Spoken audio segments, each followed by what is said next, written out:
que esta cultura pode valer uns zeros mais que a cultura da soja, mas é que são uns zeros mais. E o povo não tem essa cultura, mas essa cultura pode ser transmitida subliminarmente. E vocês têm esse poder.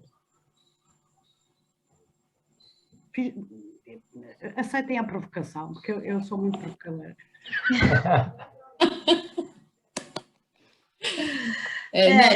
Olha, não, fala assim.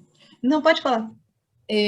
Não, porque é verdade, essa coisa do livro, agora, por exemplo, na Bahia, tem muitos que estão fazendo, e muitos conseguiram também publicar, então é uma coisa que funciona. E um livro como esse aqui não é só um livro fotográfico, na verdade é um livro de história, de antropologia, como você falou, um livro humano, um livro de culinária, qualquer coisa pode ser, porque essas pessoas são mestres de uma sabedoria que pode desaparecer, como você falou.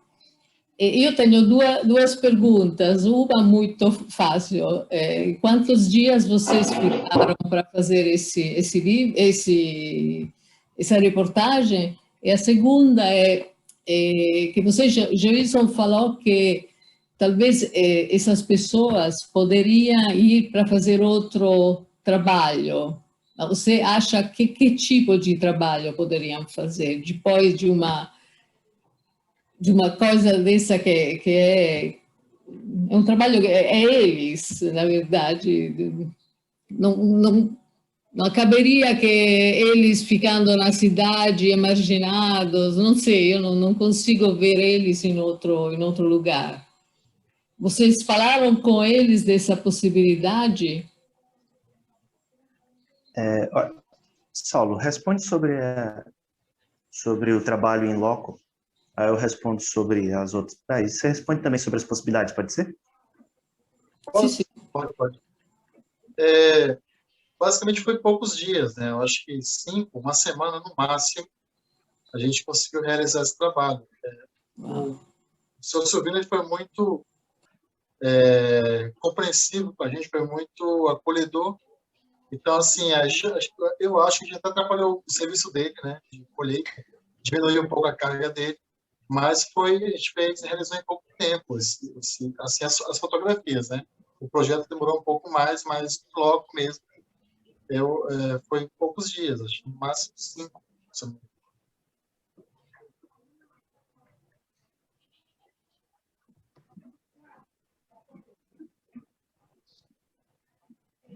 Respondo, Saulo? Sim? Não. Pode continuar, sim. Não, tu ia continuar, fica à vontade. Tá. Bom, interessante, isso é muito uma pergunta que a Anabela fez anteriormente, né? Para onde vão essas pessoas? A gente vê que mesmo os filhos tendo uma consciência que o trabalho é importante, que é uma coisa familiar, que sustenta, que é uma coisa legal, eles gostam disso, eles têm também a ideia de uma transição. Então, assim, o seu Silvino, a gente vê nos olhos dele que aquele é um prazer que ele tem de fazer essa colheita, de trabalhar com isso. É um trabalho que ele faz com muita felicidade, então, um gesto de amor. Mas a gente observa também que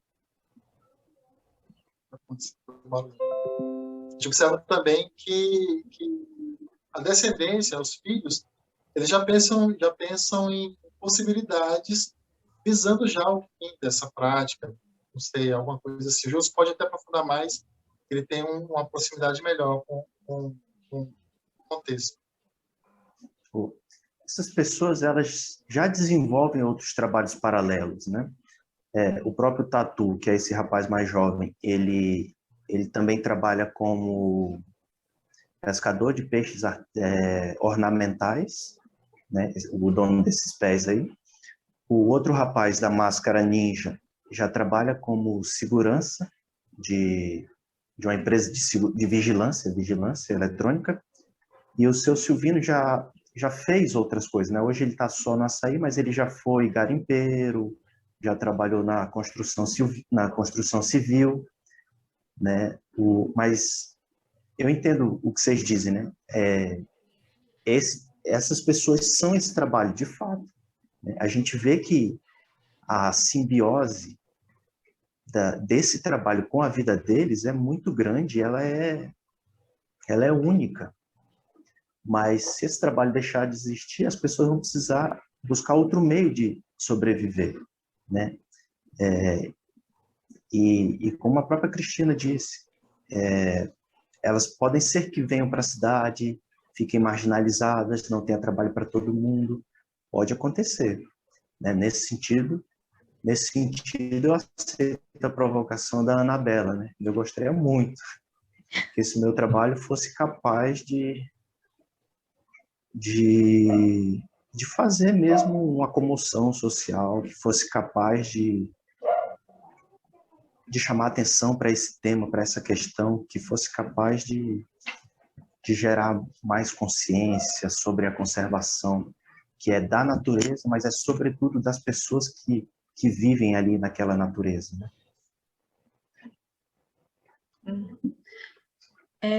Melissa, você tinha colocado no chat, você quer abrir seu microfone e comentar alguma coisa? Oi, boa noite. Eu sou aluna do Instituto Federal, não sou aluna do professor Joilson, mas, né, ele é professor de lá, eu também sou aluna. E eu tinha comentado aqui que uma vez eu vi sobre uma reportagem que uma aluna, eu não lembro de qual escola ela era, mas eu creio que era no Pará, numa cidade do interior, lá como tem uma superprodução, estava tendo uma dificuldade nas pequenas cidades de lá em questão de construção de casa, né? Estava tendo poucas moradias e muita gente morando na rua, essas coisas assim. E aí a aluna, ela teve uma ideia de fazer um projeto para construir casas a partir de tijolo de açaí. Porque como havia uma superprodução... Eu vi essa matéria. Já faz acho que uns 2 anos, alguma coisa assim. Eu lembrei, agora que você falou, eu me lembrei, eu vi isso. Premiado, inclusive, por esse... Isso, então é uma coisa assim que já saiu do negócio assim, da nossa alimentação tradicional, da alimentação tradicional de certas regiões e tal, é uma coisa que passou a ser de viver ali dentro de um lugar feito de açaí, entendeu? É uma coisa bem louca. E sobre a produção, né, que o professor estava dizendo, que aqui em Rondônia é muito desvalorizada essa parte da consciência, né, que produção e consumo é muito mal visto, não, é muito mais bem visto na parte de ganho e não na parte de oferecer para as pessoas, né? É mais no dinheiro e menos no ter para nós, conseguir para nós ficarmos bem. E aí eu tinha comentado aí no chat, mas era só isso. Eu adorei as fotos, estou aqui apaixonada. O professor Joelson e a equipe leva muito jeito para isso. E tá incrível, só parabenizar a todos aqui também. Obrigada, Melissa. Ângela, você quer comentar alguma coisa? Boa noite a todos. Boa noite. Quero parabenizar, porque para a gente, né, que está tão distante dessa realidade, embora, enfim, eu conheço Pará, tenho amigos em Belém do Pará, né? Não conheço o Pará inteiro, mas estou sempre muito ligada em coisas que saem por aqui, né? Que a gente tem acesso por aqui, dessas questões da região norte do Brasil. Mas poder ver, né, esse trabalho assim, tão específico com esse grupo de pessoas, né, de uma família, e vê-los através da fotografia, né, de um trabalho artístico e sensível, mas que também tem esse cunho, né, de mostrar para a gente a antropologia, foi uma palavra um pouco que foi usada, quer dizer, não é só um documentário, mas tem vários aspectos aí. Então, para mim, eu estou adorando o trabalho deles, eu quero mais que eles consigam produzir um livro, seja por que caminho for, né? Essa sua sugestão aí, acho que é para ser pensada. E concordo lá com a Ana, né? Que tem que precisamos arrumar maneiras de tornar isso viral, né? De tornar isso como é que se diz? Um lema, né? Um tema, alguma coisa, uma bandeira, né? Que ajude as pessoas a encontrar seus caminhos, né? Porque para as pessoas que estão lá envolvidas nessa família e tal, eu posso pensar uma coisa e elas pensarem outras completamente diferentes, né? Mas o importante é que elas sejam capazes de tomar o seu destino nas mãos, né? E lutar contra essa coisa maior. Eu estou apavorada com essa notícia que ele deu, né, de que uma reserva foi extinta, né? Quer dizer, os títulos de posse estão sendo distribuídos ou vendidos, a gente não sabe. Mas, enfim, eu agradeço muito, adorei o convite, estou encantada com o trabalho e encantada com a força que ele tem também de divulgar essa situação. Então, é isso, parabéns para todos. Obrigada, Ângela. Oi, Oscar. Eu queria falar o seguinte para o Saulo, para o Joilson, para o Renato. Eu trabalho no IFAM, não sei se vocês conhecem. Infelizmente, eu atravesso um momento difícil com relação a esse governo, aos desmanches, mas lá existe um setor chamado educação patrimonial, que tem o ofício dos saberes, do quebra de coco, taipa, adobe, enfim. Eu posso tentar falar com uma pessoa de Rondônia, que é a Mônica, não sei se vocês conhecem, para a gente tentar agilizar alguma coisa, tirar isso daí, mostrar, fazer alguma coisa. Eu me proponho a fazer, não sei se eu vou conseguir, mas eu dou o pontapé inicial para a gente se falar, para ver o que eles podem fazer, porque tem um setor em Brasília que cuida dessas coisas, publicar um livro, ou então fazer trabalhar em relação a isso, porque eu, particularmente, adorei esse negócio, não conhecia, quer dizer, o Brasil é imenso, a gente tem histórias, saberes incríveis, então estou me propondo, não sei se vocês concordam ou não, de eu dar um pontapé inicial, falar com o pessoal lá de Brasília, pelo IFAM, do setor de material de saberes, se eles têm interesse de tentar ajudar, fazer uma exposição, publicar o livro, enfim. Aí eu queria saber de vocês, se vocês concordam, se eu posso dar esse pontapé inicial, se eu falo com o Saulo, com o Renato, Jailson, com o Renato, falo com os três, se vocês concordarem, eu posso ter o e-mail aqui e a gente vai se falando. Renato, Jailson? Sim, eu já topei. Quem decide agora é o Renato. Ai, que bacana, hein?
Este é Silvino Gomes Alves.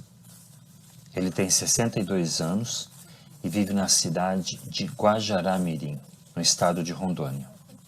Última cidade em território brasileiro antes de cruzar a fronteira com Bolívia, separada unicamente pelo lendário rio Mamoré. Hoje é apenas um dos inúmeros dias em que nos últimos 20 anos o Sr. Silvino deixa a cidade e vai buscar o sustento de sua família em um bioma que ele conhece bem, a floresta amazônica. O açaí me deu tudo nessa vida. Assim relata este senhor que se dedica a entrar na grande floresta e, sem destruí-la ou prejudicá-la, ele colhe com suas próprias mãos o fruto, que mais parece uma pedra preciosa. Essa é a história dele e uma das inúmeras possibilidades de harmonia entre o homem e o meio ambiente, um ao lado do outro, sem disputas ou destruições. Teve um tempo que eu comecei a fazer tipo um artigo e coloquei como um tema: o açaí é tudo para mim hoje. O açaí é muito importante, porque a gente passa uma época de extração de açaí. Nessa época, a gente tem facilidade de agregar uns valores para quando chegar na época da escassez, a gente pode até ficar parado e produzir. O importante é você aproveitar essa época aqui do açaí.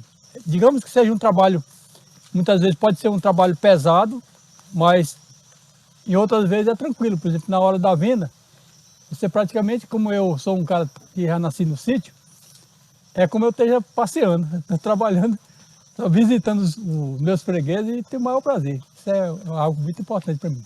Rapaz, surgiu pela falta de opção para nós sobre questão de profissão. Eu, na época, eu comecei a fazer, quando eu era jovem ainda, comecei a fazer o curso, como que seja, pedagogia, né, no segundo grau, que é o magistério. Aí não concluí o curso. Aí meu pai perguntou: você quer ir para Colônia? Eu disse: vou voltar lá para o sítio. Aí voltamos para o sítio. Aí ficamos lá. Só que no sítio a gente trabalhava para o velho, para o meu pai, né? Isso é honra também, trabalhar para o pai e saber que tudo é para a família, tudo é o ganho é junto. Eu nunca tive lucro no sítio, só que o velho estava crescendo, ele estava criando um gadinho dele, plantando também algumas lavouras de raiz, como café, cacau. A produção era dele. Aí eu digo: eu vou para a cidade novamente. Quando cheguei na cidade, os trabalhos também como servente de pedreiro, essas outras coisas, sabe que a renda é muito... Digamos que uma diária de um pedreiro deve ser na média de uns R$60 para sustentar uma família. Digamos que na minha casa, digamos que a gente gaste por diária, digamos que a gente gaste na média de uns R$70. R$70 seja o que dá de sustentar a minha casa. Porque tem água, luz, tem internet, televisão, por exemplo, a gente está praticamente pagando prestação de televisão de 1.500, quer dizer que já é algo que a gente tem que ter um ganho melhor. E para a gente ter algumas coisas, alguns benefícios para o nosso bem, seria necessário a gente ter um ganho melhor. Por exemplo, esse trabalho, por exemplo, na média de, se eu faço R$3.000 por mês, eu só gasto com o essencial da minha casa. Seria o melhor se eu ganhasse mais. Como na questão do açaí, por exemplo, nós não podemos pensar em mais. Por quê? Porque quando chega na época da fartura, quando chega na época da extração mesmo, que tem muito açaí, não tem venda. Não tem digamos, nós não tem uma pessoa para chegar: não, eu quero 1.000 litros, quero 2.000 litros e tal. E diga: você tira por mês, tira 3.000 litros. Seria o ideal para vender, fora essas vendas que eu faço dos R$3.000 que eu produzo. A gente tem que ficar tranquilo, sentir bem com o que nós estamos ganhando e agradecer a Deus isso. Eu conheço todos os lugares e os outros também, digamos, os 50 tiradores de açaí também conheço todos. Porque já vem lá o Rastamoto lá no início, o camarada já veio, já deu uma visitada, já sabe qual é o dia que vai estar maduro mais ou menos. Então já está caindo, já está bem maduro, a polpa já está no ponto de ser produzido. Porque se você tirar ele antes, ele não vai produzir. Por exemplo, além de não produzir os mesmos caroços, a mesma lata de açaí não produzir 12 litros, fica um produto que não tem um gosto. É como a gente pensar assim, uma fruta verde não tem o mesmo gosto uma goiaba verde não tem o gosto da goiaba madura. Eu não considero um produto sazonal. Eu considero assim que tem a época. A época da lavoura, a época da safra é essa época, janeiro, fevereiro, março e abril. É a época desse açaí do brejo.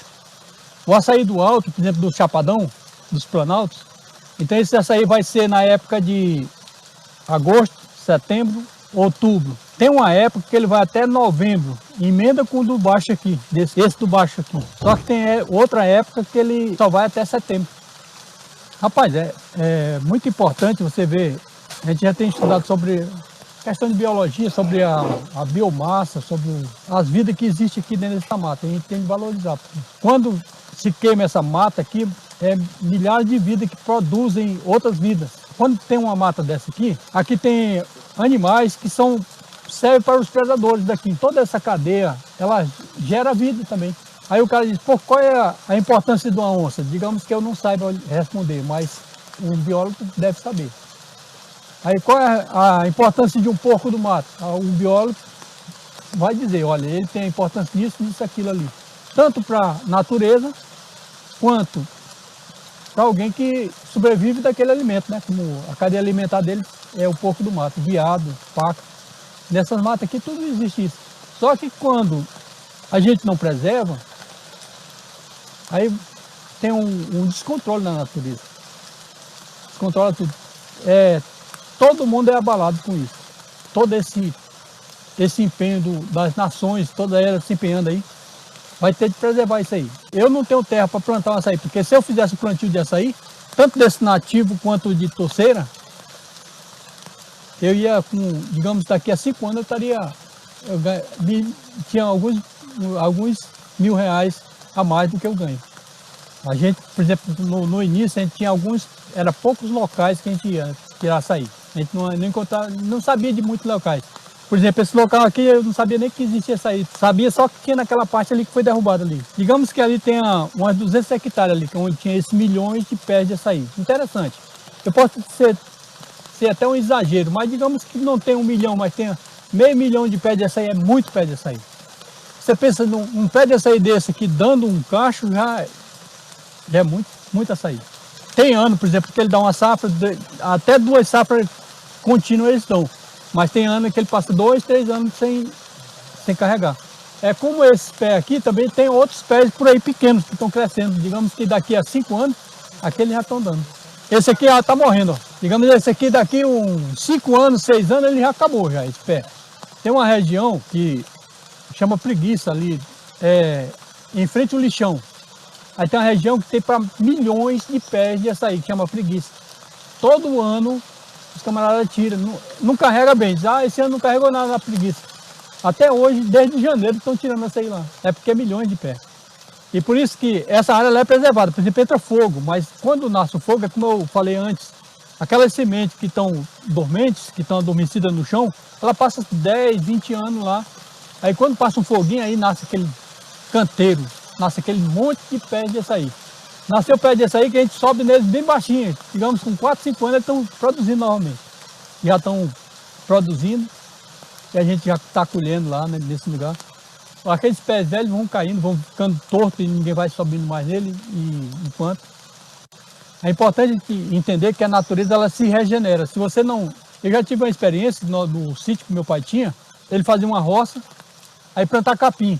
Aí os primeiros matos árvore que nasceu naquele campo era cedro, castanha do Brasil, castanha do Pará. Até mogno nascer lá onde você não via nem um pé de mogno, da onde veio. A semente veio de lá, a pluma veio, voou e pousou lá e nasceu o pé. Aí, se você tivesse a ideia de preservar aquelas madeiras de lei, depois não precisava mais você fazer um plano de manejo para cultivar aquelas árvores ali que já estavam praticamente com facilidade de você tirar. É assim, é algo muito importante a gente ver que a natureza ela se regenera. Por exemplo, se você for numa aldeia, você vai ter um grande material para ver com o empirismo que eles praticam lá naquela reserva. Ele faz uma roça aí, ele não tem a cultura de capinar. Ele faz a roça, derruba, broca, derruba. Aí ele planta lá o legume, ele colhe aquele legume sem capinar. E nasce aquelas árvores, com 4 anos já está uma selva de novo. Em 5 anos já está uma árvore, já tem árvore grossa já. E é árvore de lei, por exemplo, se lá tinha a semente da Itaúba, germinou lá por causa que ela passou um foguinho lá. O fogo da roça mesmo fez com que ela germinasse. Do teu lado, das costas ali. Uma fonte, das tuas costas aí, ó.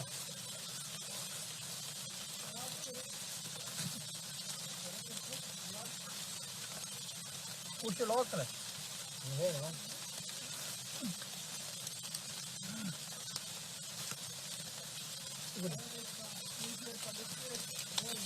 Ali, né?